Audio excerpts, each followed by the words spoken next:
Баршаңызға сәлем достар. Бүгін сіздермен дәл пиццериядағыдай болып шығатын тауық етімен және тартылған сиыр етінен жасалатын болонеза пиццасының оригинал рецептімен бөлісемін. Ол үшін 400 грамм ұнды електен өткізіп дайындап аламыз.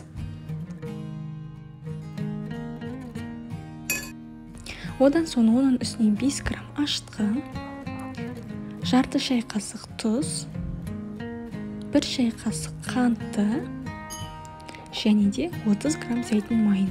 Мен де күнбағыс майын пайдаландым. Күнбағыс майын пайдалансаңыздар болады. Және оның үстіне 200 граммдай жылы суды салып, барлығын жақсылап қаттылау қамыр еліп шығамыз. Міне осындай қамыр болып шығады. Қатты да емес, жұмсақ та емес, тығыздай болып шығады.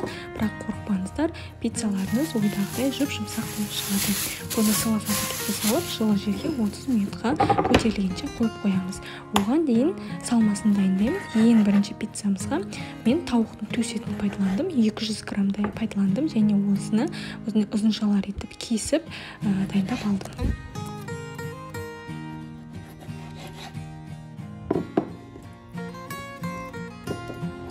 Барлығын кесіп болғаннан кейін бөлек ыдысқа салып, оның үстіне жарты шай қасық тұз, жарты шай қасық тауыққа арналған дәмдеуіш және 3 шай қасықтай күнбағыс майын салып, барлығын жақсылап араластырып, бетін жауып 30 минуттай маринадтауға қоямыз. Сол аралықта біздің қамырымыз көтерілді. Осыны алып өлшеп көреміз. Ең алдымен таразыға салып, сол кезде 640 граммдай болып шықты. Дәл осыны теңде 2-ге бөлеміз. Достар, менің каналыма тіркелуді ұмытпаңыз. Қазақ тілді контенттің дамуына өз үлестеріңізді қосыңыздар. Менің каналымда өзге де оригинал рецептінің тағам рецепттері бар. Менің әрбір видеома лайк басып, комментарий жазып, жаңа видео шыққанша өздеріңіздің қоңыраушаларыңызды басып қойсаңыздар болады. Міне осылайша біздің екі қамырымызды теңде 2-ге бөлдік. 320 граммнан келді. Енді осыны күнбағыс майын жағып, екі қамырға да үстін астын барлығын майлап, табамызға салып, бетін жауып, тағы да жылы жерге 30-40 минутқа көтерілгенше қойып қоямыз.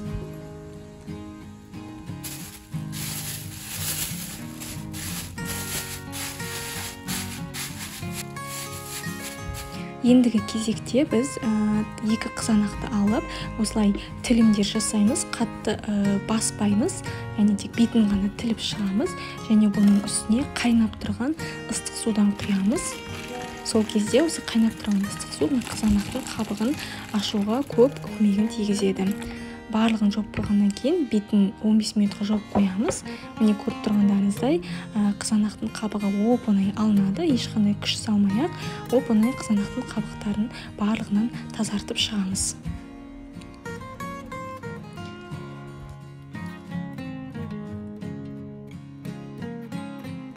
Және осыны блендердің көмегімен екі қызанақты езгілеп шығамыз.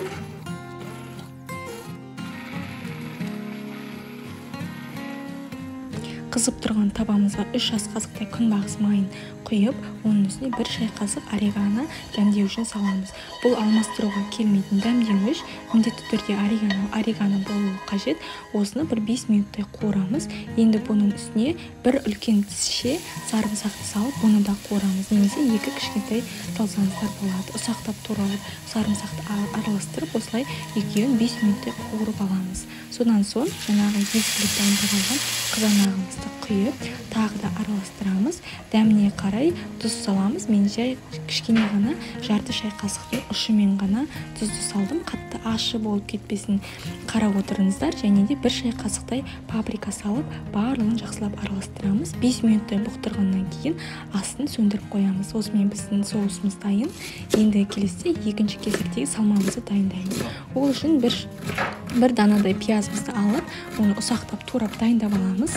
Және қызып тұрған табамызға 3 ас қасықтай күнбағыс майын құйып, тартылған сиыр еті, мен 250 граммдай пайдаландым. Тек бұл бір ғана пиццамызға кететін салмақ. Осы фаршты әбден қызарғанша қуырып дайындап аламыз. Оның үстіне ұсақтап туралған пиязымызды саламыз. Екеуін жақсылап қуырып аламыз.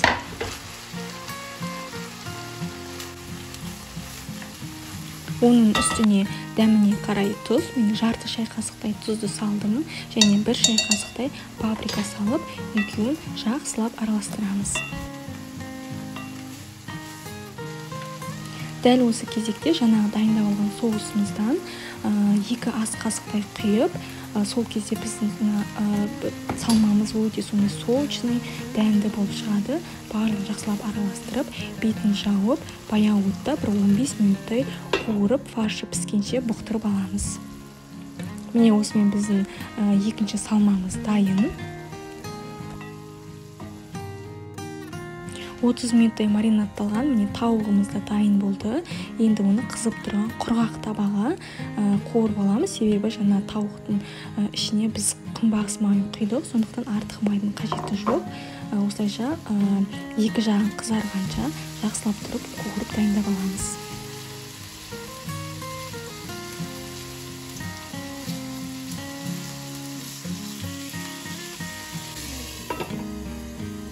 Екі жағын шамамен бетін жауып, әр бетін 5-5 минуттан қуырып алсаңыз жеткілікті. Міне осылайша 30-40 минут өткеннен кейін біздің екі қамырымыз көтерілді. Міне көріп тұрғандарыңыздай бірден пергамент қағазын алып, осының үстіне қамырды жаямын. Мен 28 диаметрдей қамыр, яғни пиццаны дайындаймын. Қолмен барлығын жайып шығамыз. Оның үстіне жаңа дайындап алған соусты теңде 2-ге бөліп, соның бір бөлігін бір пиццаның бетіне толықтай жағып шығамын.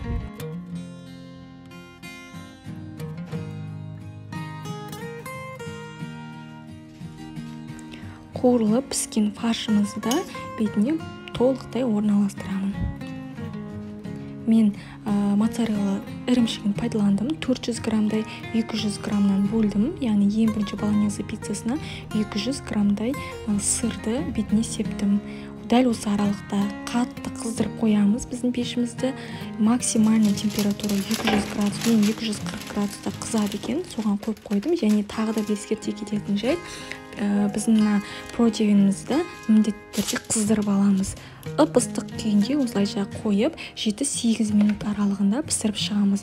Өте тез піседі, аңғарып қарап отырыңызда, сол аралықта екінші салмамызды дайындаймыз. Дәл осылай қамырын жайып, соусын қойып, және де бұл кезекте ең бірінші ірімшігін бетіне сеуіп шығамыз. Содан соң ғана барып дайындап алған жаңағы тауықтан жасалған тауық салмасын осылай әдемі етіп орналастырып шығамыз.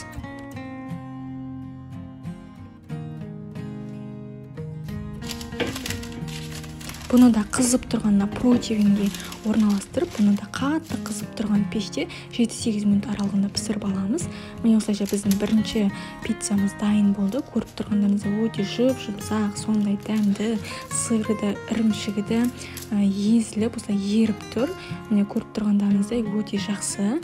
Сіздер де дайындап көруге кеңес беремін. Үй іштеріңізді қуантыңыздар, барлықтарыңызға ұнайтынына сенімдімін. Дәл пиццериядағыдай болып шығады. Ешқандай айырмашылығы жоқ. Одан артық болса, одан кем түспейтіні айдан анық. Сіздер де дайындап көріңіздер. Ас болсын.